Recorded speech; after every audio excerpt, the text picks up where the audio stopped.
Et face à ce drame humain, le collectif Droit pour Gaza a assigné l'État belge en justice. Le 7 juillet dernier, l'État belge avait déjà été mis en demeure. Il est désormais officiellement cité à comparaître devant le tribunal de première instance francophone de Bruxelles. Bonsoir Claire Carozone. Que reproche-t-on exactement au gouvernement fédéral et quelles sont les chances pour que cette procédure aboutisse ?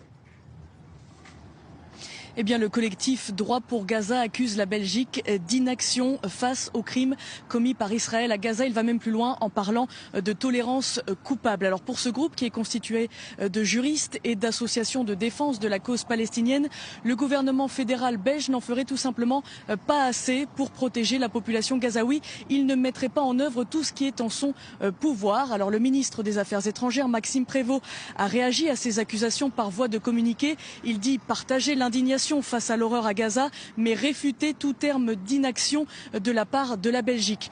Difficile de dire à ce stade si cette action en justice va pouvoir aboutir, mais en tout cas elle va aller assez vite puisqu'il s'agit d'une assignation en référé avec une première audience qui est déjà prévue ce vendredi au tribunal de première instance de Bruxelles.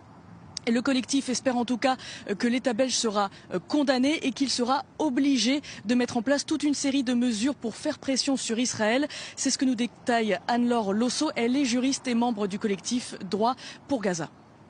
Ce que nous voulons obtenir du juge, c'est qu'il condamne l'État belge à prendre ces mesures auxquelles il est tenu en vertu du droit international.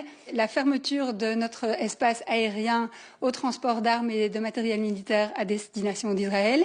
Deuxièmement, c'est organiser le boycott des produits issus des colonies illégales d'Israël en Palestine.